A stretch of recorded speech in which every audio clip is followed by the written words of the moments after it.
주의 사랑으로 강건하십시오. 주의 이름으로 축복합니다.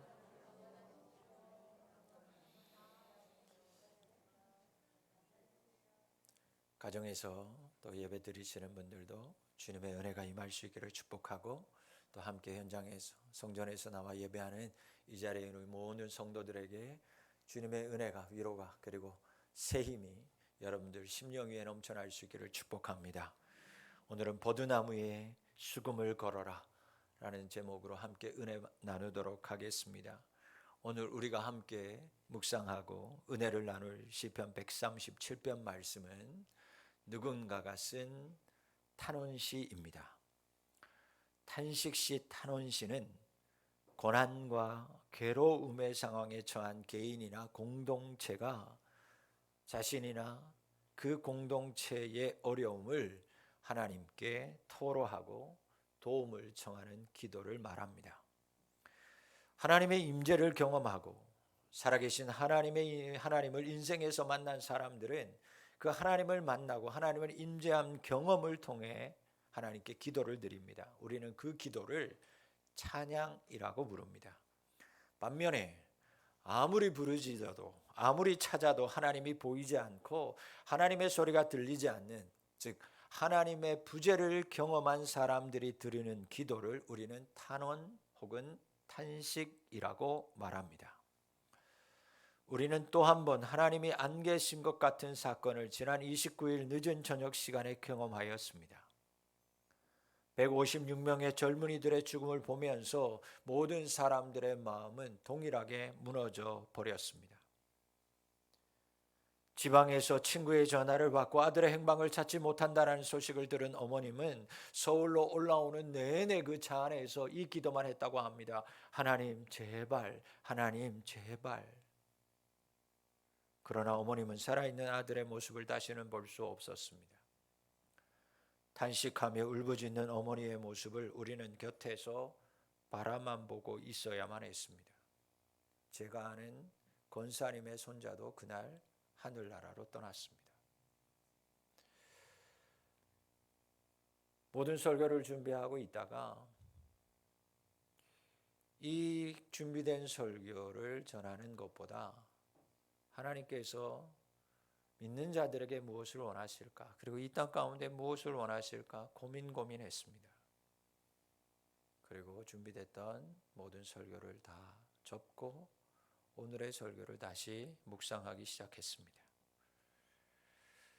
지금 우리가 하나님 앞에 드려야 할 수 있는 것이 무엇일까? 우리가 하나님 앞에 드릴 수 있는 기도가 있다라면 아마 여러분, 우리는 찬양의 기도가 아니라 탄식의 기도일 것입니다. 오늘 본문의 시편의 기자는 제발 이스라엘의 멸망만은 자신의 눈으로 보지 않기를 간절히 하나님 앞에 기도했던 사람이었습니다. 그러나 안타깝지만 그의 기도는 응답되지 않았습니다. 이 시에서 바벨론과 에돔이라고 하는 용어가 사용한 것을 보아서 이들의 나라들로부터 그렇게 지키고 싶었던 예루살렘은 이미 함락되어 버렸고, 함락과 동시에 이 글을 쓴 시인의 포로 생활도 시작되었습니다. 그렇게 시작된 이 시인의 포로 생활은 하나님의 없음, 부재를 실감나게 하는, 경험하는 현실이었습니다. 하나님이 보이지도 하나님의 소리가 들리지도 않는 하나님의 부재는 현실이었고, 그 현실은 절망이었습니다. 이런 절망적인 상황 속에서 이 시인은 이제 어떤 삶을 선택하며 살아가야 할까요? 젊은이들이 질서가 무너진 곳에서 압사당하여 죽었다가는 소식은 우리의 눈가기를 의심하게 만들었습니다. 하나님께서 안 계신 것 같은 이런 일이 우리나라에, 우리 젊은이들에게 일어나고 말았습니다. 시인이 당하는 포로 생활이 이와 같았습니다. 하루아침에 고국을 떠나야 하고 눈을 떠보니 다른 사람 밑에서 그 낯선 사람의 명령을 따라 살아야 하는 신세가 되고 말았습니다. 자기가 바란 것은 아니었고 아니 이런 것은 생각조차도 하지 않았습니다. 그런데 그 일이 지금 자신의 일이 되었고 현실이 되고 말았습니다. 주변 곳곳에서 하나님이 어디 계시는가? 하나님이 과연 계시긴 계시는가? 그의 귀에는 그런 소리만 들릴 뿐이었습니다. 포로 생활은 정말 하나님의 없음, 부재를 자신의 피부로 느끼게 하는 처참한 현실이었습니다. 나라가 망하고 포로가 되어서 끌려오고 포로로 사는 하루하루는 절망 그 자체였고 그 가운데 진정 하나님은 없었습니다. 이 나라에 하나님은 계시는 걸까요? 고통으로 아웅성치던 그 현장에 과연 하나님은 살아 계셨던 걸까요? 우리는 이런 시간과 절망의 사건을 직면하면서 앞으로 나는 무엇을 선택하고 무엇을 택하며 살아가야 되는 것일까? 분명히 해야 할 줄 믿습니다. 하나님이 보이지 않는 세상이니 하나님이 없다 하고 하나님을 떠나고 원망하며 살고 탄식하며 살아가는 것이 과연 맞을까? 아니면 또 잠시 후면 또 잊혀질 테니 그런 다음에는 또 세월이 흘러가는 대로 그 세월에 순응하면서 아무런 일도 일어나지 않은 것처럼 또 그렇게 살아가면 되는 것일까? 이태원에 쌓여있는 그 수많은 국화들이 다 말라갈 즈음에는 또 다들 제자리로 돌아갈 것이니 다음에 이때쯤에는 또 우리는 그렇게 모이고 귀신의 분장을 하고 길거리에서 소리 지르며 할보하면 되는 것일까요? 오늘의 아픔의 소리와 원망의 소리를 다 잊은 채로 무질서를 다시 용납하고 방치하고 예방과 철저한 의식에 전환 없이 또 우리는 그렇게 괜찮아지겠지 그렇게 살아가면 되는 걸까요?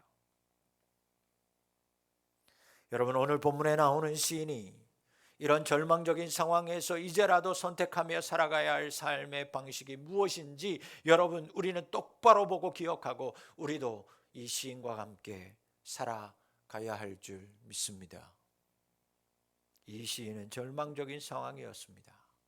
그렇다면 이 사람이 선택해야 될 삶의 방식이 무엇이었을까요?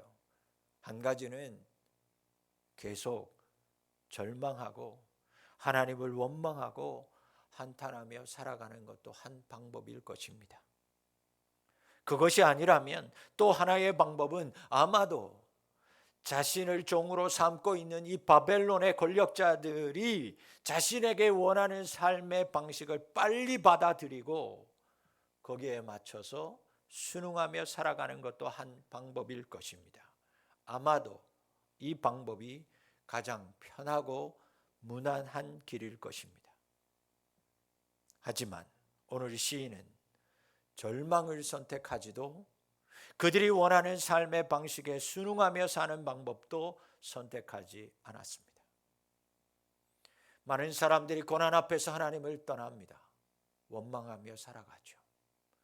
많은 사람들이 하나님 떠나서 세상의 방식들을 받아들이고 거기에 순응하면서 살아가는 사람들도 많습니다. 그러나 오늘 시인은 달랐습니다. 그는 비록 자신이 이방 땅에서 종으로 살아갈지라도 하나님의 임재와 능력을 상징하는 예루살렘을 향한 열정과 애정을 감추지 않고 오늘 시에서 그는 고백합니다. 비록 분명 포로이지만 이 사람은 자신의 결단과 정체성이 무엇이고 내가 어떤 사람이고 어디에 있어야 하는지를 분명하게 고백하면서 또한 그렇게 살아가는 인생이었습니다. 분명히 이스라엘이 바벨론 제국에 의해서 멸망한 사건은 국가적인 치욕이었습니다.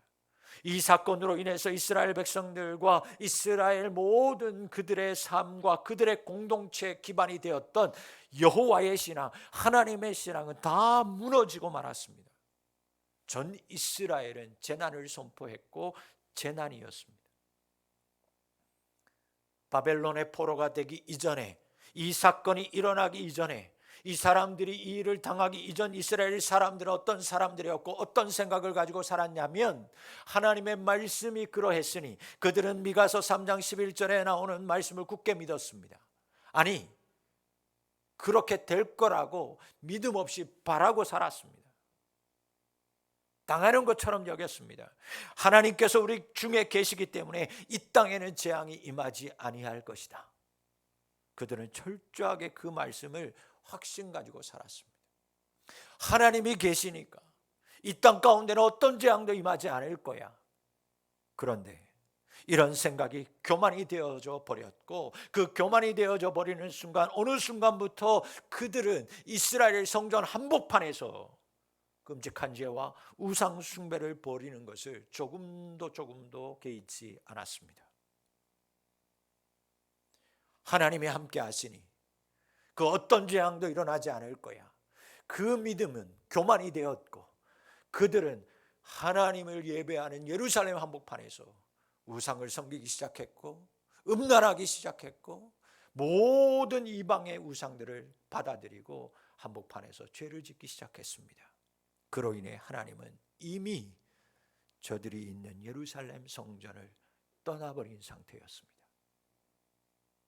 바벨론의 침략을 받는 순간 그들의 확신은, 그들이 가지고 있었던 믿음은 커다란 착각이라는 것을 깨달았고, 그 사건이 그들의 착각이라는 것을 증명시켜 주었습니다.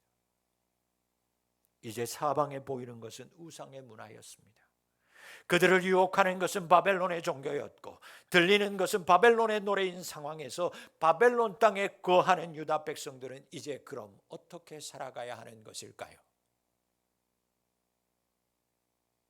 우리는, 그리스도인 우리는, 성도된 나는 이런 이태원의 참혹한 이 아픔의 사건 앞에서 이 시대와 문화와 흐름을 보면서 우리는 무엇을 선택하면서 살아가야 할까요? 오늘 본문에 나오는 시인은 바벨론 강변에서 하염없이 울고 있습니다. 왜 울었을까? 이스라엘 시온을 기억하면서 그는 울었습니다. 이스라엘 예루살렘 시온을 기억하는데 왜 눈물이 났을까요, 여러분? 하나님께서 그렇게 축복하셨는데, 그렇게 풍족하고 평안하고 내 뜻대로 살 수 있었던 시온에서의 삶과 현재 자신을 비교하면, 포로의 삶을 비교하면 현재 자신의 삶이 너무나 비참한 처지가 되어서 서럽고 절망스러워서 그는 울었을 것입니다. 땅을 잃고 주권을 잃고 행복했던 모든 것과 이별한 채 먼 이방 땅에서 기약 없는 포로의 삶을 살아야 했기에 그는 눈물을 흘렸을 것입니다. 하지만 그의 눈물은 그저 자신의 비참한 상황만을 위해서 울었던 눈물은 아니었습니다. 그는 비참한 상황 속에 놓여 있던 그 이유 때문에 운 것이 아니었습니다. 그는 자신들의 죄, 자기 이스라엘 백성들의 죄를 돌아보면서 울었던 것입니다. 예루살렘 선지자를 통해서 하나님의 책망과 호소를 들으면서도 끝까지 그 완고함과 교만함을 돌이키지 않았던 자신의 죄를 떠올리면서 그는 바벨론 강가에서 하염없이 눈물을 흘렸던 것입니다. 사랑하는 성도 여러분, 지금 우리는 내 자신의 죄악을 보면서 울어야 합니다. 우리는 교회의 죄악과 민족의 죄악을 보면서 하염없이 지금 우리는 울어야만 합니다. 하나님 말씀 앞에서 여전히 완고하여서 각기 제각길로 가기 바빴던 지난날의 삶을 돌아보면서 우리는 나의 죄, 자신의 죄를 돌아보며 회개의 눈물을 흘려야만 합니다. 교회가 온전한 예배를 회복하지 못한 채 사람들의 듣기에 달콤한 이야기만 했던 교회의 죄악을 우리는 회개하며 울어야 합니다. 방황하는 젊은이들을 손가락질할 뿐 사랑으로 품지 못한 우리들의 죄악을 회개하며 울어야 합니다. 나라 민족이 싸우고 갈등할 때, 세대와 세대가 갈등할 때 그저 자기들만의 잔치를 위해서 성장만을 외치고 구했던 교회의 죄악을 눈물로 회개해야 합니다. 이 땅에 들어와 자리 잡은 우상들의 모습을 우리가 단호하게 내치지 못하고 오히려 우리 자녀들에게 허용하고 오히려 장려한 믿음 없는 우리 어른들의 모습을 회개해야 합니다.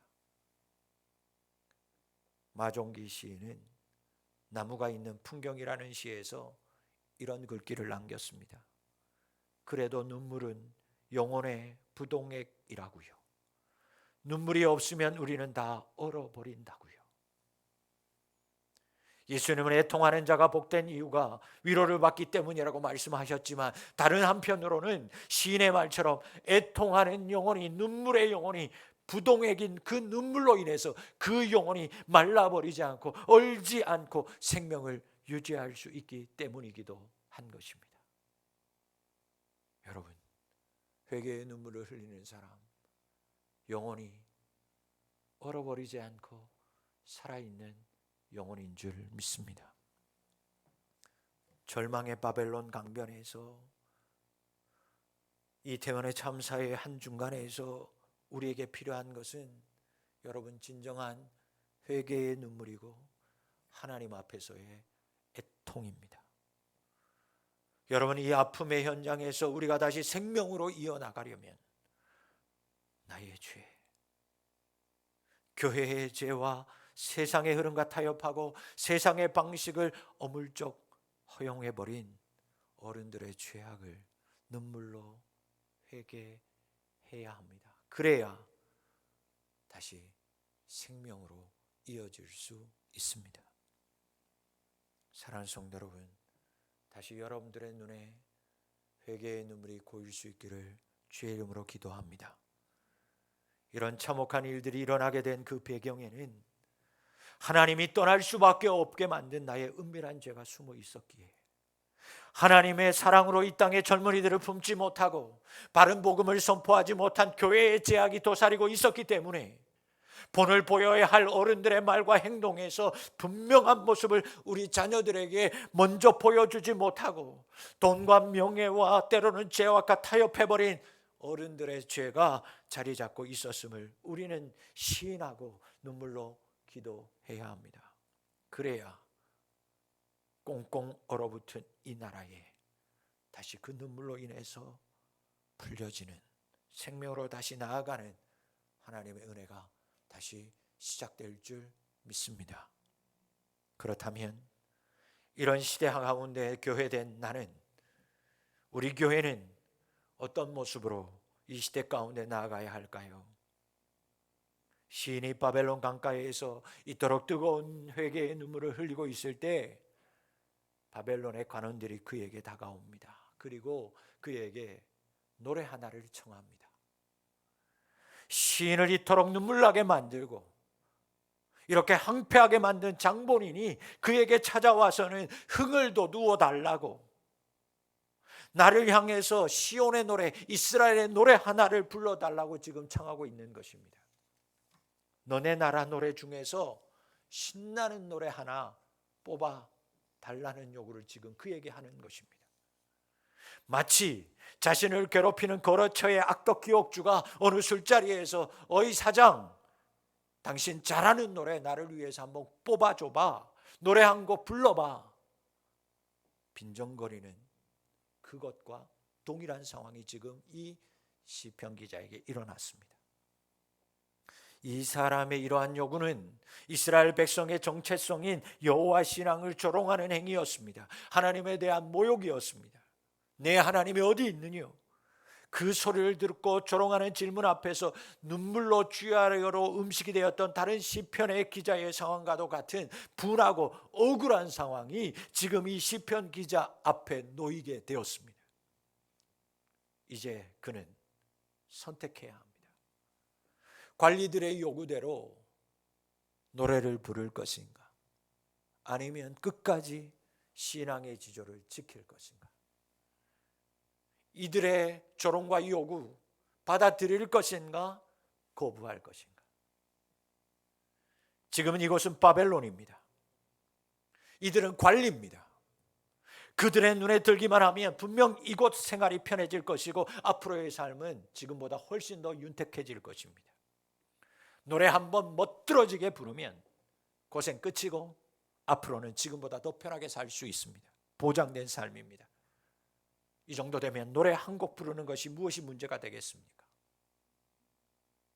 하지만 시인도, 이를 요구하는 바벨론 관리들도 이것이 단지 노래를 한 곡 부르는 것에 관한 문제가 아니라는 것을 서로 알고 있었습니다. 이것은 바벨론 신이 다스린다고 하고 믿는 땅에서 이 땅의 삶의 방식에 순응할 것인지, 아니면 자신만의 신앙을 이 바벨론 땅에 우상이 있는 이 땅에서도 지킬 것인지에 대한 신앙의 정절의 문제입니다. 그러기에 시인은 단호하게 되묻고 있습니다. 노래 한 곡 뽑아달라고 하는 그 관료를 향해서 그는 우리가 이방 땅에서 어찌 여호와의 노래를 부를까? 결코 나는 부르지 않겠습니다. 이런 굳은 의지의 표현이 2절 말씀에 이렇게 표현되어 있습니다. 버드나무에 수금을 걸어두었다. 그렇게 하나님을 찬양하고 하나님을 찾을 때마다, 하나님 앞에 찬양하고 탄식할 때마다 수금에다가 모든 가사를 들여서 자신의 마음을 들여서 하나님 앞에 찬양하고 예배하고 노래했던 그 사람이 그 수금을 나무에 걸어두고 나는 이제 너희들이 원하는 노래를 부르지 않겠노라고, 너희들이 원하는 모습으로 나는 살지 않겠노라고 그의 결단을 나무에 수금을 걸어놓는 것으로 대신합니다. 시인과 같은 바벨론 포로의 시대를 살아간 다니엘은 바벨론 땅에서 살아가면서 원수들의 호위에 기대어 살 수밖에 없는 상황을 자기의 삶의 일부로 수용했습니다. 하지만 그 와중에도 그는 자신의 민족적 신앙적 정체성을 잃지 않기 위해서 절치부심하면서 기도의 자리를 향했고 우상 숭배는 철저히 등을 돌렸습니다. 버드나무에 수금을 걸어두는 행동을 서슴지 않았습니다. 그것으로 인해서 때로는 고난이 왔지만, 사자굴에 던져지는 일들이 있었지만 하나님은 그의 삶을 절망의 구렁텅이로 절대 빠뜨리지 않도록 하나님은 지켜주셨습니다. 버드나무에 수금을 걸어두는 그 결단 때문에 죽으면 죽으리로다, 그 결단하는 한 여성의 그 믿음의 결단 때문에 타협하지 않겠노라고, 세상의 그 모든 것들과 나는 절대 타협하지 않고 나의 신앙의 지조를 이 땅 바벨론에서도 나는 지키겠노라고, 세상에 어떠한 삶을 살아갈지라도 나는 하나님을 부인할 수 없고 나는 하나님을 섬기는 자로 살겠노라고 수금을 버드나무에 걸어두는 믿음의 행위를 나는 결단코 포기할 수 없다고. 그때 하나님은 다니엘을, 그 믿음의 사람들을 지켜주셨습니다. 여러분, 신자인 우리는 세상 풍조가 넘실거리는 이 땅에서 어떤 모습으로 살아가야 할까요? 교회는 죄악이 넘실거리는 이 시대 속에서 어떤 태도를 가지고 이 세상 가운데 무엇을 보여줘야 할까요? 오늘 시인은 바벨론 땅에서 거부합니다.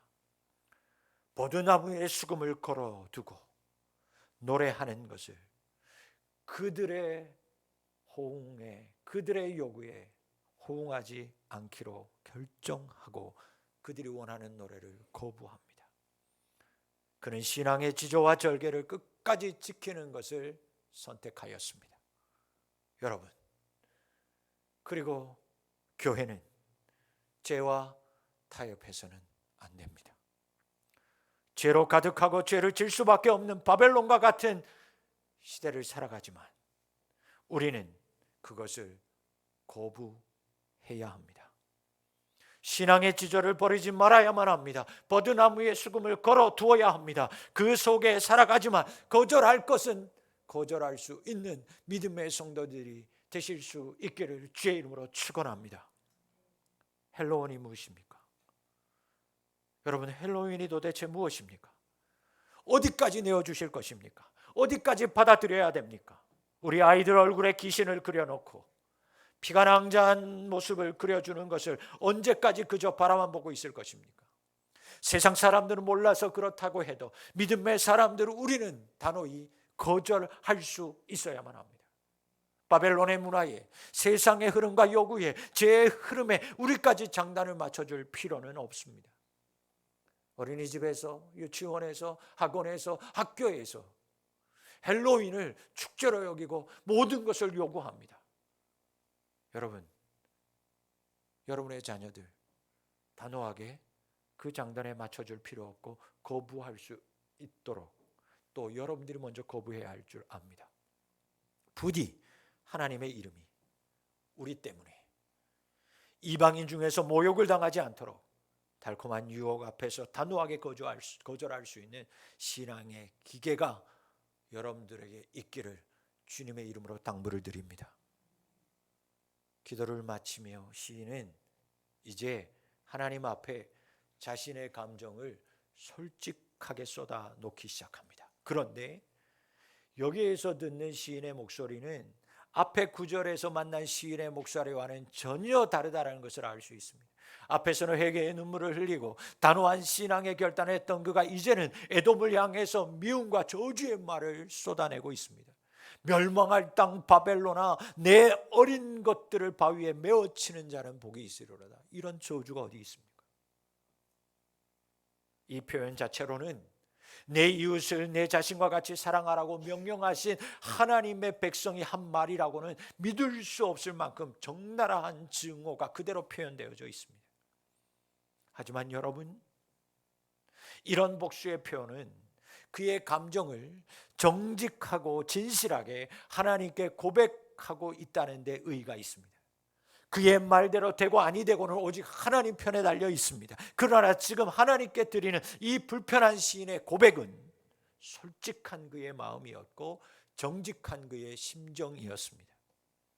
무엇보다도 이 말씀이 7절에서 여호와여 예루살렘이 멸망하던 날을 기억하시고 에돔 자손을 치소서라고 하는 그의 기도 간구에 의존하고 있다는 점을 우리는 간과해서는 안 됩니다. 적들의 멸망을 바라는 것은 어쩌면 당연한 기도요 간구이기 때문입니다. 서론에서 말씀드렸듯이 임재 가운데 드리는 기도가 찬송이라면 부재 가운데 드리는 기도는 탄식입니다. 하나님의 임재를 느낄 수 없는 이 바벨론 땅에서 시인은 탄식합니다. 무슨 얘기냐? 여전히 그는 하나님을 붙들고 있다라는 것입니다. 찬송을 통해서뿐만 아니라 화려한 미사여구와 감사를 통해서가 아니라 탄식을 통해서라도 그 시인은 하나님 앞에 나아가기를 몸부림치고 있는 것입니다. 시인은 고귀하고 아름다운 감정만 하나님 앞에 드린 것이 아니라 자신 내면에 있는 추하고 더러운 감정까지도 세상이 아니라 하나님 앞에 드리면서 그는 세상을 붙드는 것이 아니라 하나님을 붙들고 있는 것입니다. 이것이 어쩌면 진실한 신앙의 모습 아닐까요, 여러분? 회칠한 무덤처럼 그럴싸한 신앙의 모습을 하고 하는 것이 아니라 그러면서 속은 문드러지고 속은 회개할 것으로 가득한 인생으로 살아가는 것이 아니라 내 속 안에 있는 그 감정 그대로를 세상 가운데 불평과 불명으로 내뿜는 것이 아니라 하나님 앞에 기도를 담아 탄식하며 나아갈 때 그 마음은 세상을 붙드는 것도 아니요, 그 세상의 관료를 붙드는 것도 아니요, 그 탄식 속에 그 저주 속에 하나님 붙드는 간절한 믿음이 그에게 있었던 줄 믿습니다. 많은 신앙인들이 착한 신자 콤플렉스에 빠져 삽니다. 자신의 내면에 있는 어두움과 죄를 보며 절망하거나 그런 것들은 전혀 없는 척 그렇게 위선에 빠지곤 합니다. 하나님보다 더 선하고 착할 수 없는 인간인 내가 하나님보다 더 선하려고 더 착하려고 하는 것, 여러분 그 자체가 모순이요 위선이요 죄입니다. 가릴 필요 없습니다. 여러분, 이 모든 것들이 내 안에서 일어나는 불편한 감정들마저도 그것을 여러분 하나님 앞에 정직하게 내어놓는 탄식이 우리에게 더 많이 필요할 줄 압니다. 무분별하게 이것을 사람 앞에 내놓았을 때는 불화와 믿음의 씨앗이 되겠지만 하나님 앞에 여러분 이것을 정직하게 놓는다면 그것은 탄식이요 하나님께 더 가까이 나아가는 한 걸음이 될 줄 믿습니다. 포장할 필요 없습니다. 고통과 아픔의 그 감정과 서러움의 감정과 슬픔의 감정과 때로는 저주의 마음까지도 세상이 아니라 하나님 앞에 갖고 나아갈 때 그 밑바닥에는 그것은 내가 여전히 하나님을 의지합니다라는 표현이기에 어떠한 순간에도 하나님 앞에 나아가는 저와 여러분들이 되실 수 있기를 축복합니다. 오늘 이 시편의 탄식시가 그저 한탄하고 불평하는 시가 아닌 이유는 여전히 시인의 눈이 엄청난 충격과 아픔 현실 속에서도 하나님과 하나님이 하시는 일들을 바라보고 있기 때문입니다.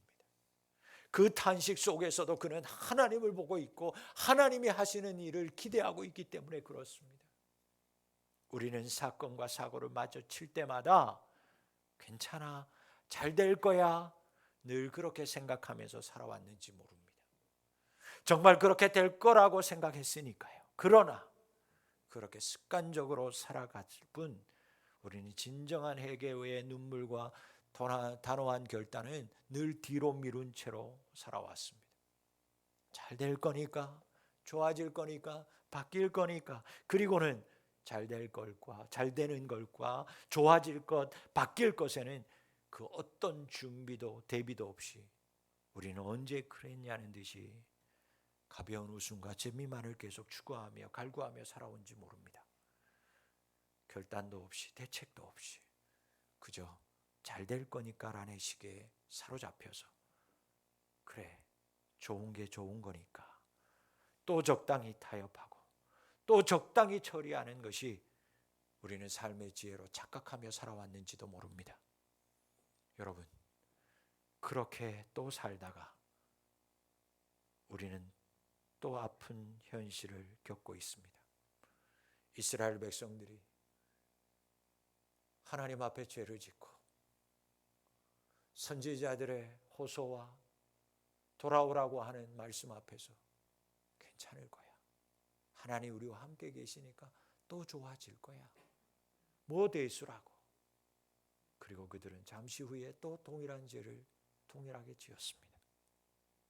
그러다가 그들은 지금 바벨론 강가에 서 있는 신세가 되고 말았습니다.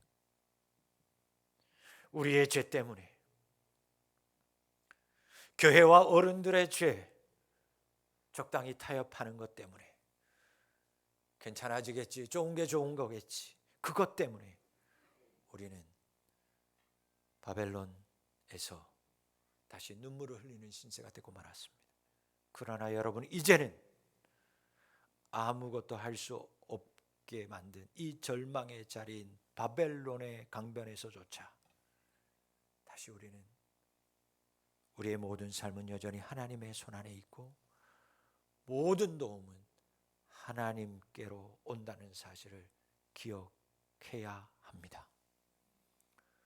이 시인이 하나님의 그 모든 은혜와 모든 도움은 하나님께로부터 온다는 것을 잊지 않았던 이 시인처럼 하나님의 백성은 여전히 이 땅 가운데 살아계시고 모든 도움은 하나님으로부터 온다는 것을 우리는 이 참사 앞에서 다시 고백해야 합니다.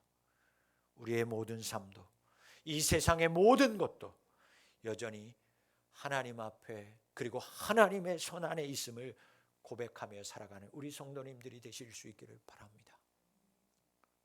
이 불편한 마음과 고통과 모든 원망함을 하나님 앞에 내어놓으면서 그래도 의지할 것은, 그래도 하나님은 모든 도움은 하나님께로부터 온다라는 것을 우리는 이 탄식 속에 우리의 믿음을 하나님 앞에 보여야 할 줄 믿습니다.